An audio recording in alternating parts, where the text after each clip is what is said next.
The Appalachian cave children, hidden for decades beneath the bloodline of their own father, deep in the shadowed hollers of West Virginia, where fog clings to ancient mountains and isolation breeds secrets darker than coal mine shafts. The story of the Blackwood family festered for generations, unknown to the outside world. It was 1967 when local Sheriff Thomas Denton first stepped onto the remote Blackwood property, responding to reports from a concerned hunter who'd glimpsed something unnatural while tracking deer in the dense Appalachian wilderness. "Something ain't right up there," the hunter had told Denton at the station.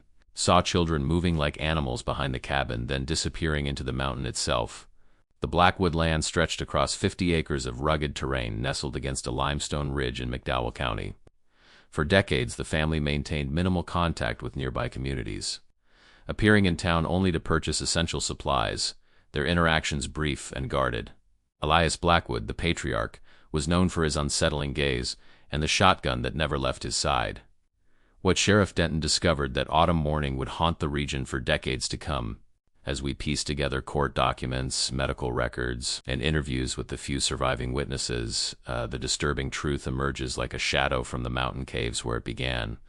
The approach to the Blackwood cabin revealed the first signs of neglect: rusted farm equipment, overgrown fields, and livestock in poor condition. The structure itself stood weathered against the elements, windows covered with tattered cloth rather than glass. When Sheriff Denton knocked, Elias Blackwood answered with visible distrust. "The property records show you living here with your sister Martha since your parents passed in '52, Denton stated, consulting his notepad. "Anyone else residing on the property I should know about?" "Just us Blackwoods," Elias replied, his knuckles white against the doorframe. "Always been just us Blackwoods." But the sheriff's trained eye caught movement behind the cabin, and despite Elias's protests, Denton proceeded to investigate. What he found at the base of the limestone ridge would shock even his veteran sensibilities. A crude opening, partially concealed by brush, led into a series of natural caves that had been adapted for human habitation. Inside, illuminated by the beam of Denton's flashlight, were 7 individuals of varying ages, all bearing unmistakable physical similarities: pronounced brow ridges, unusually small head circumferences, and malformed limbs. Most disturbing was their behavior: skittish, nonverbal, moving in a hunched manner as they retreated deeper into the darkness. Martha Blackwood emerged from the cabin, her expression vacant yet somehow pleading. "There are blood," she whispered. "They belong with their own kind." Medical examinations would later reveal the horrific truth. The cave dwellers were the offspring of Elias and Martha's inappropriate relationship, hidden away from society to conceal their lineage. Further investigation uncovered that this practice extended back 3 generations in the Blackwood family, creating a closed genetic pool that produced increasingly severe congenital abnormalities. Dr. Eleanor Harmon, who examined the individuals after their rescue, noted in her report, "The physical and cognitive impairments observed in these subjects represent textbook manifestations of genetic disorders, resulting from consanguineous reproduction. The severity increases markedly with each generation, suggesting a compounding effect of deleterious recessive traits." The oldest of the cave dwellers, estimated to be in his 20s, exhibited the least severe physical deformities, but was entirely nonverbal. The youngest, a girl approximately 4 years old, had such profound skeletal malformations that she could barely stand upright. Court documents revealed that Elias and Martha were themselves the children of siblings, raised in the same isolated tradition that viewed outsiders with fear and family bonds as sacred above all else. The Blackwood lineage traced back to early Scottish Irish settlers who had claimed this remote corner of Appalachia in the 1790s, gradually withdrawing from wider society as industrialization changed the surrounding communities. Confiresegea inscrito nescanal perenal perduras meis, chicantes y reveladores, casos de linhagens, prohibidas q molderam comunidades enteras m segredo. Historias q associate tenta esquisser mas q carigum lix cruces sabra nasa humanidade. The rescue of the Blackwood cave dwellers in 1967 opened a window into a hidden aspect of Appalachian history that scholars had long suspected but rarely documented. Historical records revealed that geographical isolation combined with economic hardship had created pockets of extremely insular communities throughout the region from the late 1800s through the mid-20th century. The physical isolation of these mountain communities wasn't just geographical, explains Dr. William Harrison, Appalachian historian at West Virginia University. It became cultural and eventually genetic. When roads were impassable for months during winter, when poverty prevented travel, and when outsiders were viewed with suspicion, the natural consequence was intermarriage within increasingly limited genetic pools. The Blackwood case, however, represented an extreme even within this context. Court testimonies from elderly neighbors revealed that rumors about the family had circulated for generations but were dismissed as superstition or ignored out of respect for privacy, a deeply held value in rural Appalachia. Meredith Collins, who lived 3 miles from the Blackwood property, testified, "My grandmother used to say the Blackwoods kept to themselves because they had the mark on them. Said it was God's punishment for breaking natural law. I never gave it much thought until I saw those poor creatures being carried out of that cave. The children, as they came to be known despite some being adults, had developed their own primitive communication system." Dr. Lena Peterson, a linguist who studied them in 1968, documented a rudimentary language consisting of approximately 200 sounds and gestures that bore no resemblance to English or any known dialect. What's remarkable is that they developed this system in almost complete isolation from normal human linguistic exposure, Peterson noted in her research. It suggests an innate human drive to communicate, even when deprived of conventional language models. Medical records paint a grim picture of the health conditions suffered by the cave dwellers. Beyond the visible physical deformities, they exhibited numerous internal abnormalities, heart defects, compromised immune systems, and digestive disorders. 5 had severe vision impairments, while 3 were completely blind, a result of recessive genetic disorders concentrated through generations of inappropriate familial relations. The limestone caves that had been their home for decades contained crude sleeping areas lined with straw and animal hides. Primitive drawings covered some walls depicting simplified human figures and what appeared to be the sun and moon, suggesting some concept of the outside world despite their confinement. More disturbing was evidence that the older cave dwellers had been trained to forage for specific plants and trap small animals, bringing their findings back to the main cabin. They served as providers for the Blackwood household while remaining hidden from society. Martha Blackwood's personal diary, discovered during the investigation, revealed the twisted logic behind their actions. In one entry from 1953, she wrote, "The world out there would destroy them. They're pure Blackwood, untainted by outsider blood. Yes, they carry our burden in their bodies, but they're protected from the greater sins of the modern world." Elias says God understands our ways. The isolation of the Blackwood property had made their concealment possible. The nearest neighbor lived 3 miles away, and the dense forest and mountainous terrain discouraged casual visitors. Local mail carriers were instructed to leave deliveries at the end of the long driveway, never approaching the house itself. When questioned about why no one had reported the Blackwoods to authorities sooner, several community members cited the deeply entrenched culture of non-interference. "Mountain folk mind their business," explained former postmaster Gerald Tucker.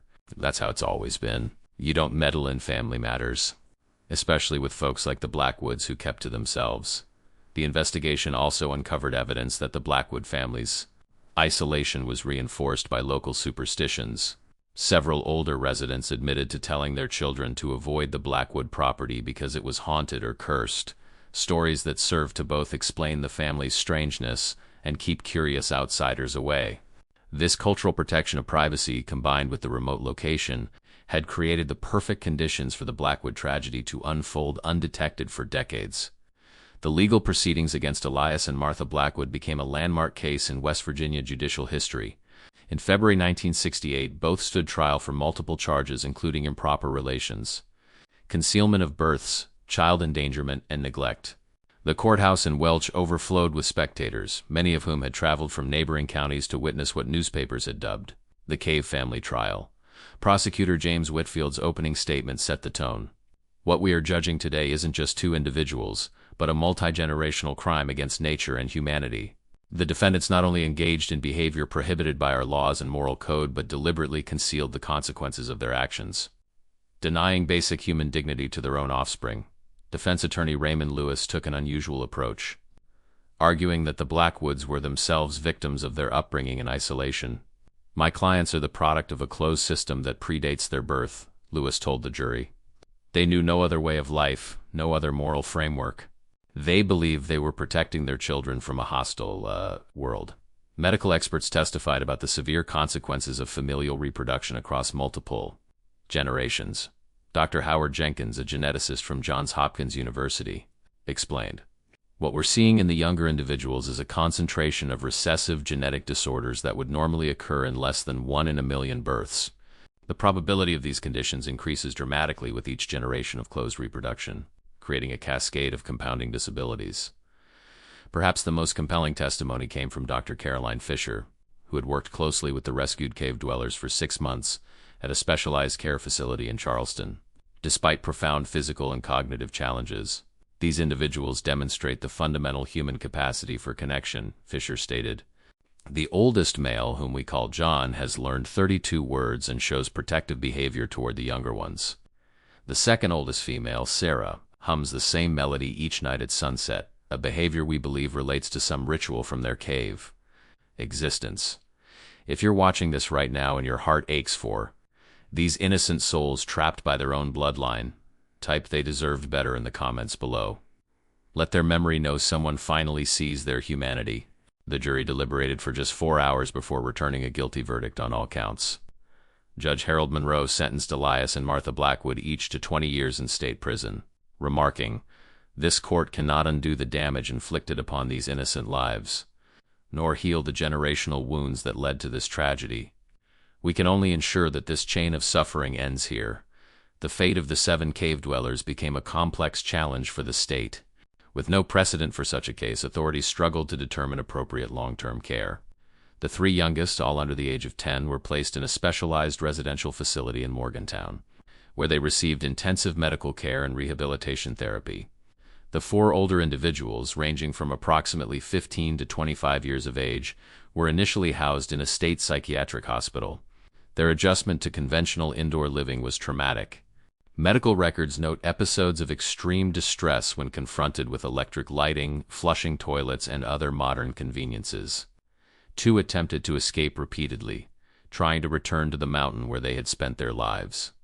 Dr. Fisher's notes from April 1968 describe a breakthrough. Today, John voluntarily approached the window and stood watching birds for 17 minutes. When I joined him, he placed my hand on the glass and made the sound we've identified as his term for outside. This represents his first voluntary interaction seeking connection with the world beyond his immediate surroundings. The case attracted national attention, with major publications like Life magazine and the Washington Post running feature stories. The coverage sparked public debate about rural isolation, consanguinity, and the responsibilities of communities to protect vulnerable members. A 1969 congressional hearing on rural healthcare access cited the Blackwood case as evidence of the need for expanded mental health and family services in remote areas. Senator Robert Byrd of West Virginia championed legislation that would increase funding for mobile health clinics and educational outreach programs in Appalachia. Meanwhile, anthropologists and sociologists descended on McDowell County, conducting studies on isolated mountain communities. Their research revealed that while the Blackwood case represented an extreme, other instances of familial intermarriage existed throughout the region, often accompanied by elevated rates of certain genetic disorders. Dr. Thomas McKnight's 1972 study, Isolation and Genetic Drift in Appalachian Communities, documented higher than national average rates of rare recessive disorders in several counties. "What we're seeing isn't just the result of inappropriate relations," McKnight wrote, "but of extreme genetic isolation over many generations, where even distant cousins marrying cousins creates a narrowing genetic pool."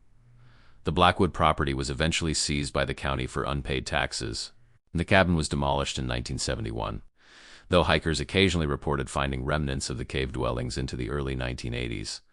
Local legend holds that on certain autumn nights, strange sounds can be heard echoing from the limestone caves, though scientists attribute this to wind patterns and the calls of nocturnal animals. The long-term outcomes for the rescued Blackwood cave dwellers reveal both the resilience of the human spirit and the permanent consequences of genetic isolation. Medical records from the 1970s through the 1990s trace their divergent paths, offering insights into both their individual journeys and broader scientific understanding of consanguinity effects. The 3 youngest children, despite intensive therapeutic intervention, never developed typical cognitive functions. The youngest girl, estimated to be 4 at the time of rescue, and later named Emma by caregivers, suffered from profound skeletal malformations that required multiple surgeries. Despite these interventions, She never gained the ability to walk independently and communicated primarily through a system of hand gestures developed by her occupational therapists. Emma formed a particularly strong bond with her primary nurse, Helen Martinez, who eventually became her legal guardian in 1975. "There's a person inside there who understands far more than she can express," Martinez told researchers in a 1980 interview. "She recognizes music as preferences for certain colors and knows exactly when the seasons are changing. That's not coincidence, that's awareness." The middle child, a boy around 7 at rescue named Michael by the state, exhibited less severe physical deformities but profound developmental delays. Records indicate he eventually mastered approximately 150 words and could perform basic self-care tasks with supervision. His medical file notes a surprising aptitude for music, with one therapist documenting his ability to reproduce melodies after a single hearing. The oldest of the younger group, a girl estimated to be 9 named Rebecca, demonstrated the most progress in adaptation. By her teenage years, she had achieved a functional vocabulary of nearly 400 words and could read at approximately a second-grade level. Her physical abnormalities, while notable, did not prevent basic mobility.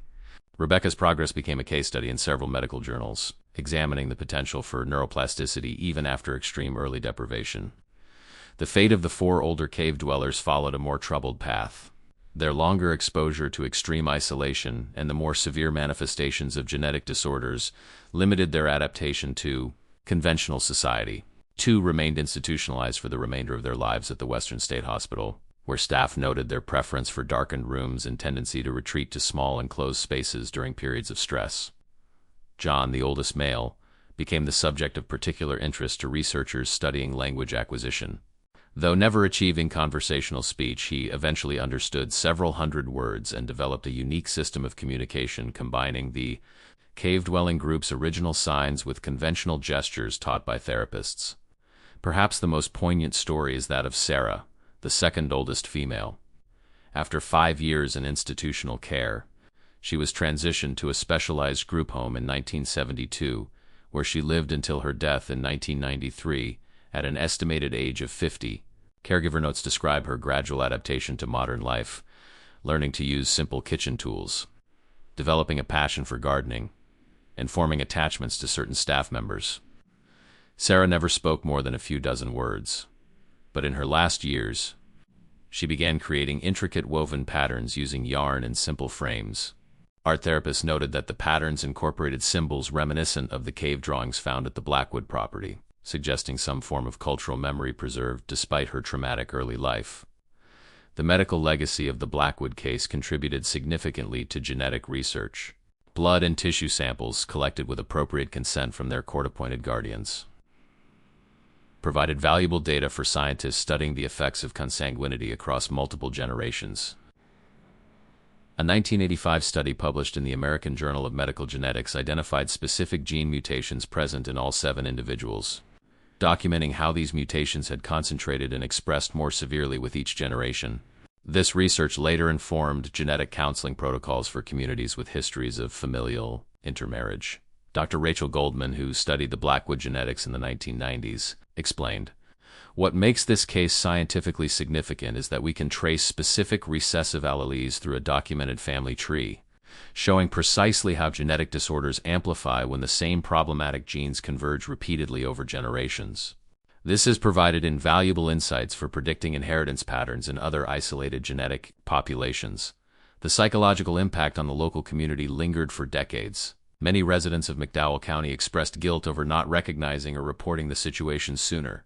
Churches held special services addressing the community's collective responsibility, and school curricula began including age-appropriate discussions about family structures and the importance of reporting suspected inappropriate relationships.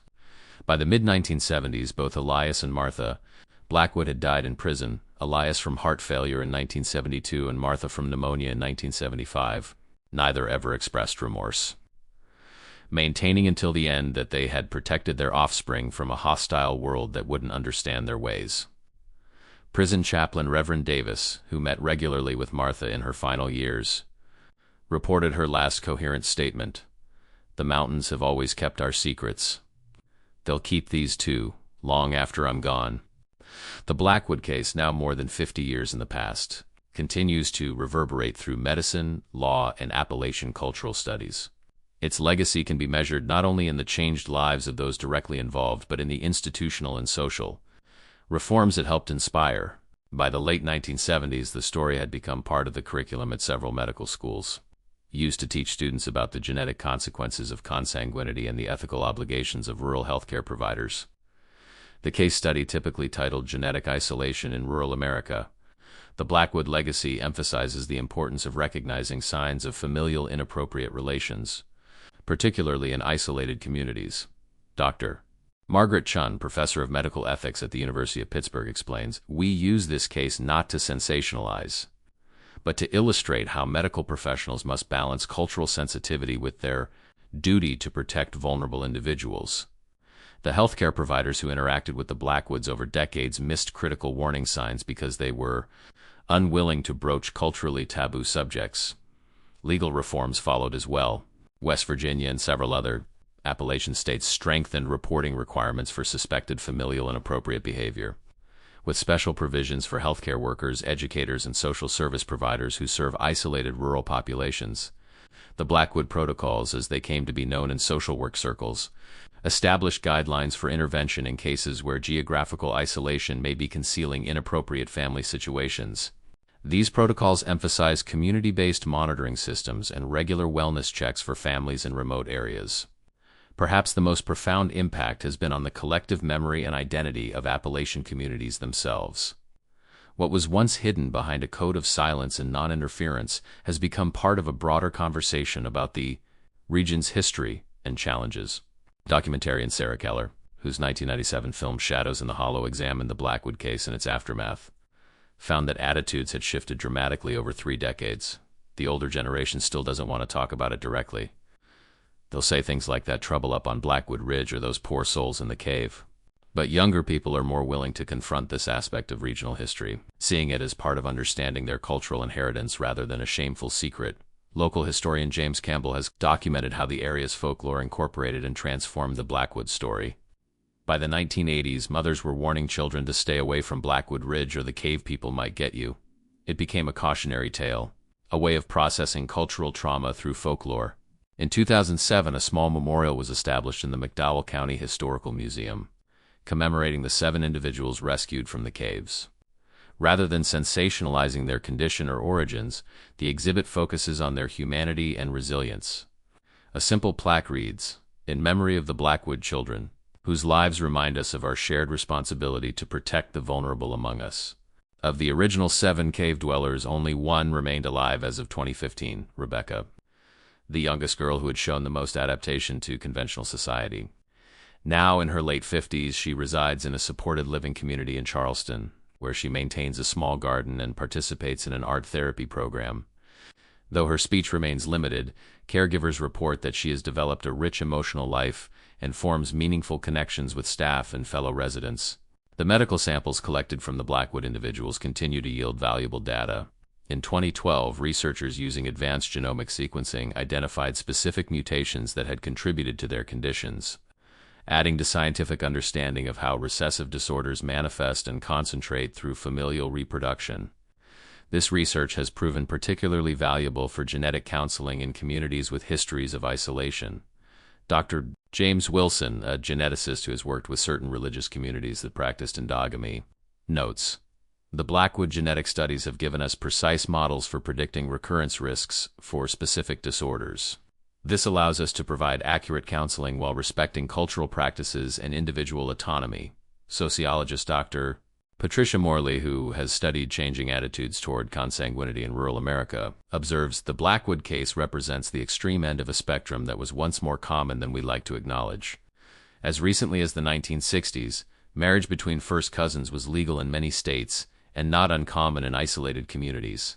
What's changed isn't just the law, but our understanding of both the genetic risks and the social dynamics that allow such situations to persist. Today, the limestone ridge where the Blackwood Caves were located has been incorporated into a state nature preserve. Hiking trails pass within a mile of the site, though the exact location of the caves is not marked on public maps out of respect for the privacy of those involved and to prevent exploitation of the tragedy. Local guide Thomas Jenkins occasionally takes anthropology students and medical researchers on approved visits to the area. I don't sensationalize what happened here, he explains. I talk about the human factors, the isolation, the poverty, the ways communities can fail their most vulnerable members. There are lessons here that go far beyond one family's tragedy. The Blackwood story ultimately stands as a powerful reminder of how isolation, geographical, cultural, and genetic, can create conditions for tragedy, and how collective responsibility and vigilance are necessary to protect those who cannot protect themselves. If you watched all the way through this story, leave a comment saying, "I watched until the end," so I can get to know you and see who really appreciates the historical cases on this channel.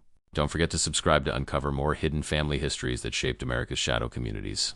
Hit the like button if this case gave you a new perspective on rural isolation, and share this video with someone who appreciates powerful historical documentaries that expose the darker corners of our shared past.